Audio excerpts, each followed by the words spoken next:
ay sanad guurada ay ka soo wareegtay in magaranaysa aasaaskiisii oo ahaa 60 iyo dhowr sano ma ka soo wareegay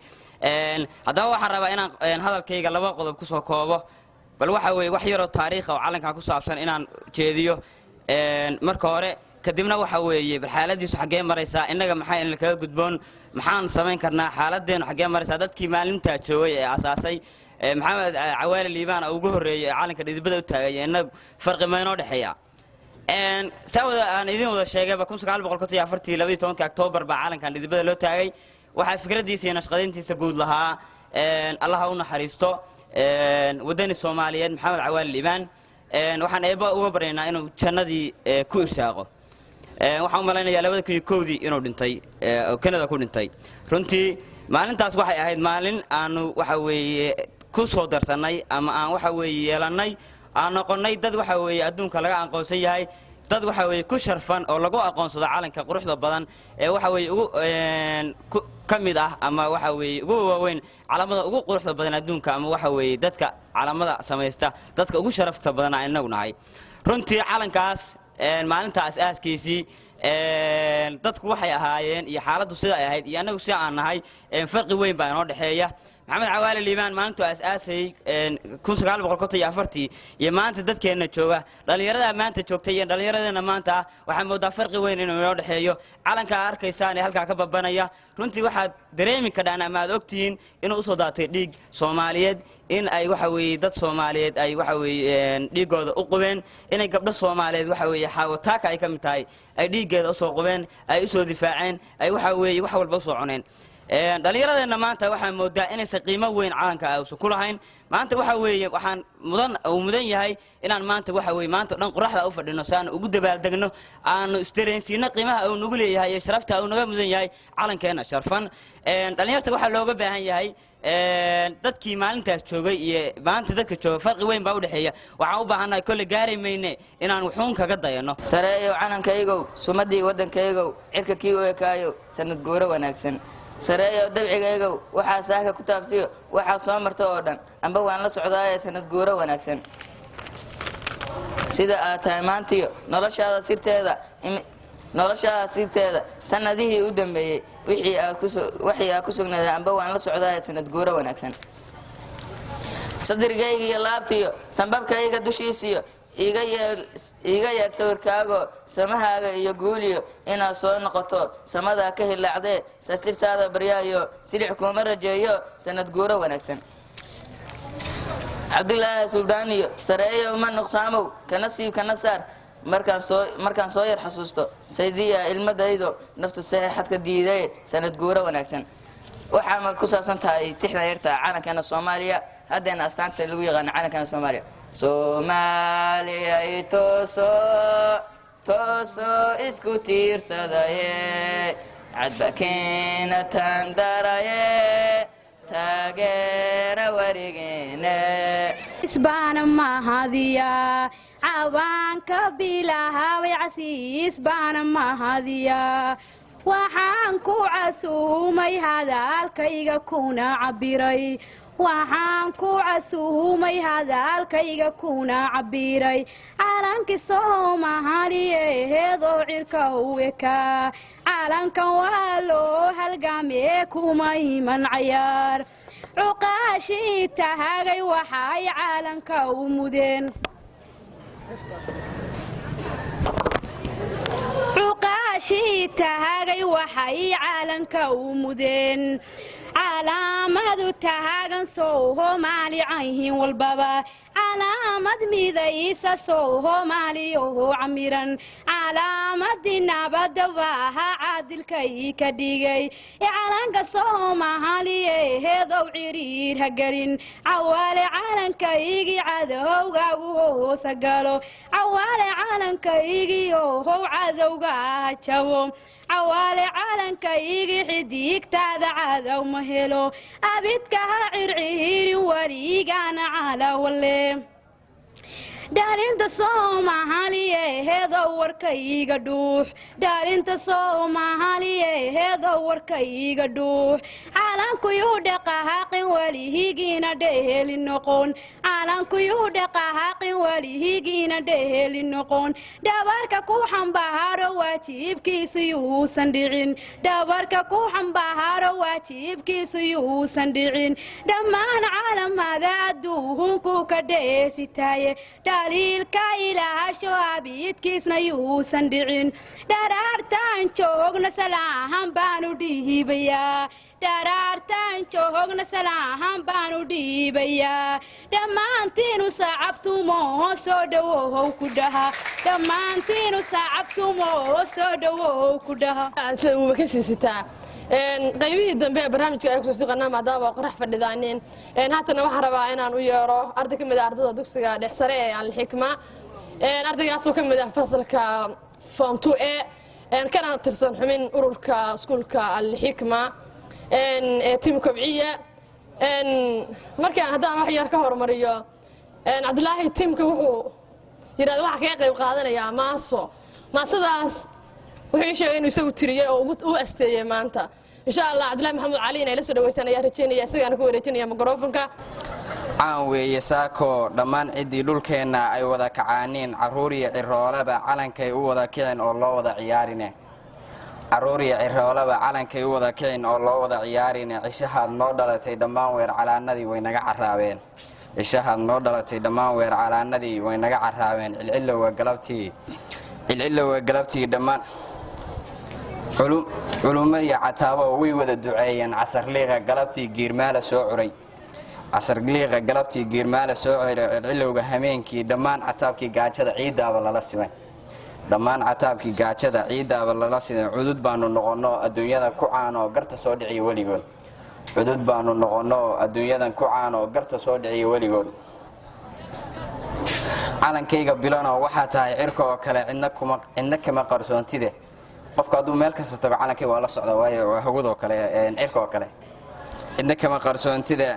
cidna kuma hawayso waxaa tahay curadkii Soomaali soo dhici cirka u boodo hal mar sacabka ila tuma waa ka cawaale cirka u boodo hal mar sacabka ila tuma waa ka cawaale aan baataho aan caad lahayn ku aan baxay cudud ku aan baxay cirifyadii dhulkaaga caloole iyo wartii caawud waa adiga laga ciseeyaa colaad waa cabsi xumo adduunyadan ku caano cidna kuma caweysee inaas waa kusoo gabagabeynaya maasada qorax baa fadhidaaneen Soomaalidu qiimuhu leeyahay Soomaaliya markii gumaysto yimaaday inta uu kala qaybiyay waa la xasuustaa 5 baa loo kala tuuray maanta 5 mid lagama hayo maanta marka inaanu xasuusano 5 Soomaaliyeed kala maqan inaanu soo celin anaga nagu xiran tahay idinka oo bixi dalka ah intaanu arday wax baranaysa oo aqoon u soo kala hadeen labis u soo xirtay inay wax bartaan waxay tusaysaa in Soomaaliya ku soo noqonayso meeshii beer hore taagneyd marka 5 Soomaaliya la kala tuuraan soo celino sharaftii Soomaaliya soo celino aanu ka dhigno Soomaaliya mid xoogan oo ku taagan cagaheeda mar labaad iyo mar saddexaad say walaasha sheegtay waxaan ka socdaa Imaam Nawawi dugsiga sare aad baan ku mahadcelinaysaa soo dhaweyseen waxaana kaloo kamid ahay ururka midowga ardayda reer Puntland oo ah midowga ka shaqeeya ardayda isku xirka ardayda reer Puntland in arday la helo waxay ku xiran tahay in idinku aad ka go'naataan dal iyo dad dhisan markii la rabo in la burburiyo laguma weeraro madaafiic laguma weeraro hub kale maskaxda ayaa laga dilaa dadka markii maskaxdana laga dilaa baa annaga markaana la qabsanaya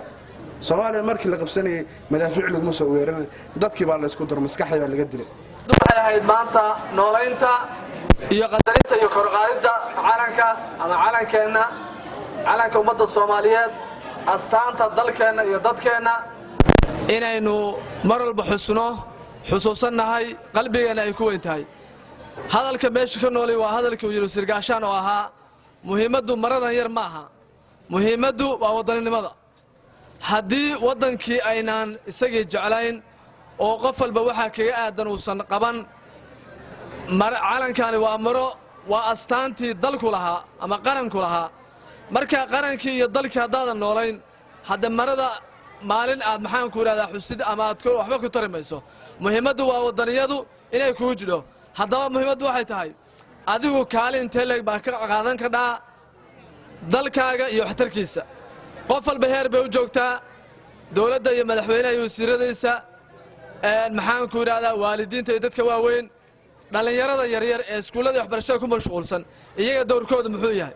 anigu waxaan isleeyahay dowrkoodu waxa weeyaan markaan ka soo tagno ku barbaarinta iyo ku ababinta dhaqanka iyo wanaagga iyo taariikhda ummadda soomaaliyeed laga soo bilaabo sayid maxamed leegadii dowladdii dhexe dowladdii u horraysay oo aadan caddi hogaaminayey iyo ra-iisul wasaareyaashada iyo dowladdu maxaanku yidhahdaa wasiiradoodii dowladdii kacaanka 21 sano muddanka maamulaysay wixii ka dammeeyey xoogaa yaroo gaaba oyna galay oo xoogaa laysku yaacay marka laga reebo haddana ummadda soomaaliyeed kolliba haddeertaan sidaynu u jeedno mar labaad waxaa moodaa in kor loo soo noqday la muujinayo qarannimadii iyo jacaylkii waddanka meelba maanta waa laga xusayaa maalmaha kale oo maxaanku yidhahdaa 1 luulyo iyo 26 juun sidoo kaleeto marka muhiimaddu waxay tahay ardayga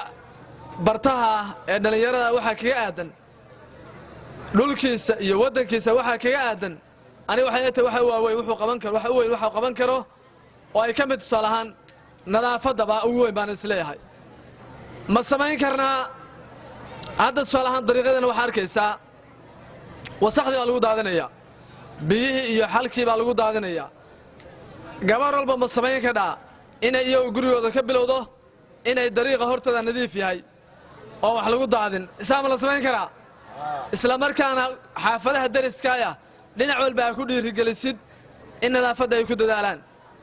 hadda togaanaynu soo marra waartay waxaa qashin yaalla dowladda hoose maalin ba ka shaqaynaysa dana waa lagu daadinayaa aan waxaan aaminsanahay waxyaalaha ugu horreeya aynu qaban karno inaynu ka shaqayno 1 nadaafadda dalkeena iyo magaaladeenna 2 ammaanka aynu ka qayb qaadanno aad iyo aad baa u mahadsantihiin waxaynu doonaynaa arrintaa waddankeenna inaynu jeclaanno ka shaqayno wanaaggiisa ogaada waa arrin diiniya nabi maxamed sala allahu calayhi wasalama markii maka laga qaxiyey maalintii u dambaysay oo ka baxayay gadaal buu u soo jaleecay wuxuu yidhi wallaahi innii la uxibbuka ma kuu sheegayaa magaaladii uu ku dhashay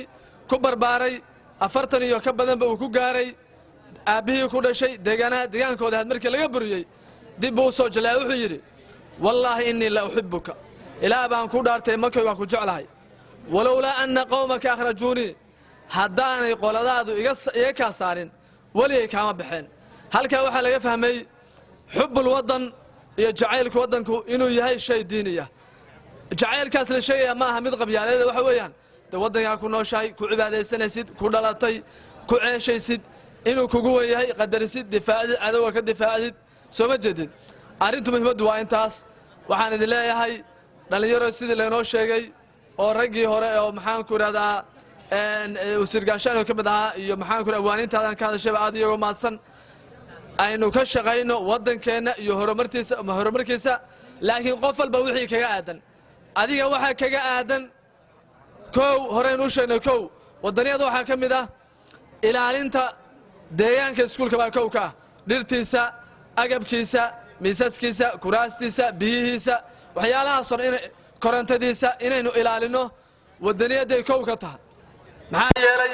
waa meeshii uu ubad ku soo barbaaraya dhici karo biri jiilka jiil in la iska dhaxlo markii qof walba inuu hagaajiyo guud ahaanna aynu dalkeennu inuu ku wen yahay iyo jacaylkiisu madaxdeenna aynu adeecno aynu ka damayno la shaqayno la qaybsanno wax walba oo inoo soo jeedano hoggaansanno aad iyo aad baa u mahadsan mar saddexaad iyo mar labaadba intaas ayaynu ku soo xidhana barnaamijkeennii waxaan aad ugu mahad celinayaa ka soo qaybgalayaashii xafladda naga soo qayb ugu horey maxamed faarac ciise gaashaan wasiir gaashaan xafladda calansaarka 12 oktoobar oo ku astaysan 1954 waxaa laga joogaa baan u malaynaya imisa 65 sano baa laga joogaa aad baa u mahadsantahay mar labaad mar saddexaad intaas suuna ku xiran yahay waxa weeye iyo hadal tiraababa waxa weeye murtiba badan bay mataqaanaa dareeriyeen allah khayr siiyo maanta waa maalintii calan soomaaliyeed oo ugu horreeya inta la indisay barlamaankii berigaa jiray la horgeeyey oo maxamed cawaale liibaan uu bandhigay isagoo halkaa xabadka ku sita oo qarsanaya ayaa calan soomaaliyeed baa loo baahan yahay markii la yidhi ayuu isagu keenay kaasoo hindisay waxaa xusid mudan golaha dhexe ee xisbiga markaa jiray leegadii weeye khayr allaha siiye gobonnimada u halgamay ayaa oggolaaday markaasaa maxamed cawaale liibaan ururada shaqaalaha matilayey ayaa geeyey oo qadimay maxaa yeele haddii xubnaha kale oo leegada ka jooga loo dhiibo waxaa laga baqay inay iyagu muxuu ahaye leega ahaan u diidaan ilaa waxaa jiray xisbiyo kale oo ay sameeyeen talyaanigu oo gaalo raac ahaa oo gumaysi raac ahaa oo leegada ka soo hor jeeday waxaa jiray carab waxaa jiray hunuud waxaa jiray talyaani bakistaaniyiin kulligood ku jiray baarlamaanka marka intaas inay leega ahaan u diidaan baa la diidayey saasaa maxamed cawaale liibaan uu ku qadimay calankaasna waa laysku raacay markuu soo bixiyey oo u bandhigay waa maalintii ugu horrayso marka calan soomaaliyeed aynu yeelannay wey oo qaramada midoobay aynu ku darsannay calan astaanin oo soomaaliya iyo loo yaqaano dalkeenna iyo dadkeennaba aynu hellay wey laakiin calankaas oo xor ah waxaa calanka dhulka soomaaliya laga taagay gaar ahaan magaalada hargeysa 26 juun 1960 waxaan idinkula dardaarmayaa marka ugu horraysa macallimiintiinna iyo maamulkiinna ciseeya gabaygii axmed shawqi waa abwaankii u ahaa madax gabyaaga masaarida oo dhan allahu naxariista waxaa la odhan jiray axmed shawqi wuxuu yidhi qum lilmucallimi wa fiihi tabjiila kaada almucallimu an yakuuna rasuula macallinka u istaag oo xurmay maxaa yeelay macallinku wuxuu ku sigtay inuu noqdo rasuul nebi la soo diray oo kale waa shumacii baxayey oo iftiimayey oo dadku ay iftiinsanayeen laakiin isagu muxuu ahay xurmadaas dadku u hayo ayuu hadduu madaxweyne yahay macallinkiisu istaagay macallinkaygu waa kaa qur-aanka ii dhigaya cabdi xirsi ha u malanin anoo yar inuu alif baa ii bilaabay may maaha anoo weyn oo wasiira buu ii dhigi jiray qur-aanka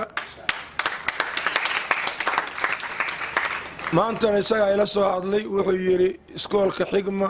ardaydii xaflad bay qabaan calankii bay xusinayaan ilow ilow noo imow hadal kaleoo ka nooli ma jiraan idhi man callamanii xarfan sirtu lahu cabdan qofkii hal xaraf ibara addoon baanu noqonay isaguma daba soconaya macallinkayga warkiisi miyaan diidi karaa waa imi saasaan idinkala soo qayb gala xafladda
Yeah.